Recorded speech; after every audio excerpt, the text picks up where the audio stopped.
కాపరి కాడు గనుక గొర్రెలు తనవి కానందున తోడేలు వచ్చుట చూచి గొర్రెలను విడిచిపెట్టి పారిపోవును. తోడేలు ఆ గొర్రెలను పట్టి చెదరగొట్టును. ఇది ఈ రోజు క్రైస్తవ సమాజంలో అనేక మంది విశ్వాసులకు సంభవిస్తున్నటువంటి సిచ్యువేషను. వీళ్ళు జీతగాని దగ్గర ఏం చేయాలి? సావాసం చేస్తూ ఉన్నారు. దేవుడు నియమించిన కాపరిని వీరు వెతకటం లేదు.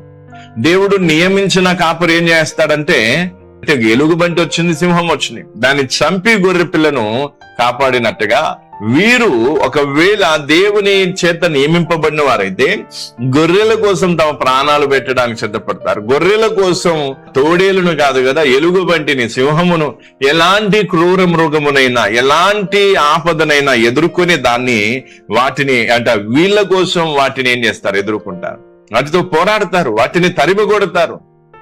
అయితే ఈ రోజు ఈ అంత్య దినాలలో చాలా మందికి ఇదే సంభవిస్తుంది కూడా. చాలా మంది ఈ రోజుల్లో జీతగాని కింద సహవాసం చేస్తూ ఉన్నారు.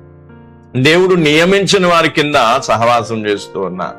ఏదో వారి దగ్గర ఫైనాన్షియల్ గా సపోర్ట్ ఉన్న కారణాన్ని బట్టి ఏదో కొన్ని పెద్ద మీటింగ్లు పెట్టి అందులో కొన్ని అద్భుతాలు, కొన్ని ప్రవచనాల రూపకంగా కొన్ని అద్భుతాలు చేయటం, కొన్ని ఆశ్చర్యాలు చేయటం, కొంత వాక్యం చెప్పడం, గంతులు వేయటం లేదా డాన్సులు వేయటం, ఇవన్నీ చూసి వీళ్ళు ఆకర్షితమైపోయి దేవుని చేత పంపబడిన సేవకుడా కాదే అనే విషయాన్ని కూడా వివేచించరు. కేవలం పెద్ద పెద్ద మీటింగులు పెట్టినప్పుడు దానికి ఆకర్షితమై వెళ్ళిపోతారు, గురుడ్డిగా వెళ్ళిపోతారు. దేవుడు పంపిన కాపరులా లేదా జీతగాళ్ళ అనేది ఎప్పుడు తెలుస్తుంది? ఆపద వచ్చినప్పుడు తెలుస్తుంది, తోడేలు వచ్చినప్పుడు తెలుస్తుంది. తోడేలు వచ్చినప్పుడు ఆ ఒక గొర్రెలను విడిచిపెట్టి జీతగాడు పారిపోతాడంట. అలాగే ఈరోజు చాలా మంది విశ్వాసులను వదిలిపెట్టి సేవకులుగా చలామణి అయిన వారు వెళ్లిపోయే దాఖలాలు ఉన్నాయి, పారిపోయే దాఖలాలు ఉన్నాయి. రానున్న దినాలు జరగబోతుంది. హింసలు ఎదుర్కోలేకో, కేసులను ఎదుర్కోలేకో, లేకపోతే వచ్చే నిందలను ఎదుర్కోలేకో, లేదా దాడులను ఎదుర్కోలేకో, ఇలాంటివేవో ఎదుర్కోలేక వాళ్ళు ఈ యొక్క జీతగాలుగా ఉన్న కారణాన్ని బట్టి, దేవుని అభిషక్తులు కాని కారణాన్ని బట్టి వీరు గొర్రెలను విడిచి వెళ్లిపోయే అవకాశం ఉంది. ప్రపంచ దేశాలలో ఎంతో మంది ఆ విధంగా ఇప్పటికే వెళ్లిపోయిన దాఖలాలు. అందుకే ఈరోజు చాలా మందికి కాపరి లేరు. చాలా మంది విశ్వాసులకు సరైన సేవకుడే లేడు. ఏదో వాళ్ళకు నచ్చినప్పుడు ఈ సంఘానికి ఆ సంఘానికి పోయి వాళ్ళు ఏం చేస్తారంటే, వాళ్ళు దాన్ని కవరప్ చేసుకోవడానికి ఏదో 4 మాటలు చెప్తారు. ఇదిగో ఏ సేవకుడు బాగున్నాడు, ఏ సంఘం బాగుంది, మేము ఇంకా అన్వేషిస్తున్నాం, ఇంకా వెతుకుతున్నాం, అది దాన్ని ఏదో వంకలు చెప్పి వాళ్ళు ఏదో అక్కడ ఇక్కడ తిరిగి కాలక్షేపం చేస్తారు. అలాంటి వారు పరలోక రాజ్యానికి అర్హులు కారు కూడా. కాబట్టి ఈరోజు చాలా మందితో వచ్చేటువంటి సమస్య ఏంటంటే, జీతగాన్ని పెట్టుకున్నాను.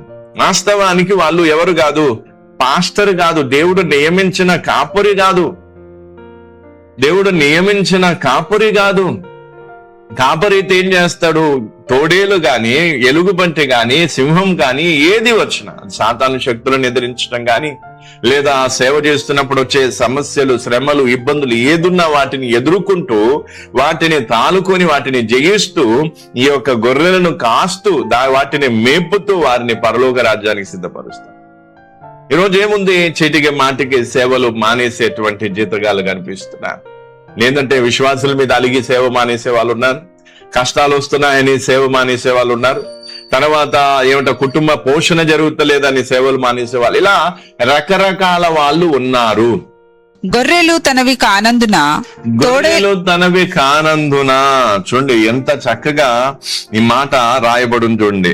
గొర్రెలు తనవి కానందున అంటే జీతగాడు జీతానికే ఏం చేస్తూ ఉన్నాడు, కాయటం అనేది జరుగుతుంది, కానీ భారంతో ఆ పని చేయటం లేదు, బాధ్యతతో ఆ పని చేయటం లేదు.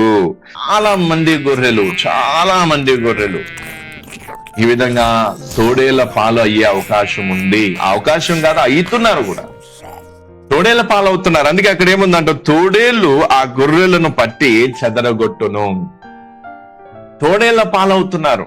ఈరోజు చాలా మంది గర్వాపసి పేరు మీదో లేకపోతే ఏమంటారు నిరాశ చెందో కారణాలు ఏవైనప్పటికీ ఈ రోజు విశ్వాసం నుండి తొలగిపోవడానికి కారణం ఏంటి? తోడేళ్ల పాలు కావటం. వారికి సరైన కాపరి లేని కారణాన్ని బట్టి వారు జీతగాన్ని పట్టుకొని ఆ జీతగానితో ఏం చేస్తుంది, సహవాసం చేస్తున్న కారణం బట్టి ఏదో ఒక రోజు వచ్చింది, సందర్భం వచ్చింది, విడిచి పారిపోయినట్టుగా చూస్తున్నాం. కానీ దావీదు అలా చేయలేదు. అందుకే దావీదు ఏం చేశాడు? దేవుని చేత నియమింపబడిన రాజు, అభిషేకింపబడిన రాజు. ఎందుకు అంటే ఆ గొర్రెల పట్ల ఎంత బాధ్యతగా ఉన్నాడు అది దేవుడు చూసి, సరే నా ప్రజల పట్ల కూడా ఇంత బాధ్యతగా ఉంటాడు అని దేవుడు అతన్ని నియమించాడు రాజుగా. చివరి దినాలలో తోడేళ్ల పాలయ్యే అవకాశం ఉంది. తోడేళ్లు పట్టి వాటిని చెదరగొట్టే రోజులు ఇవి. ఈ రోజు నువ్వు ఎవరి కింద ఉంటున్నావు? జీతగాని కింద, కాపరి కింద?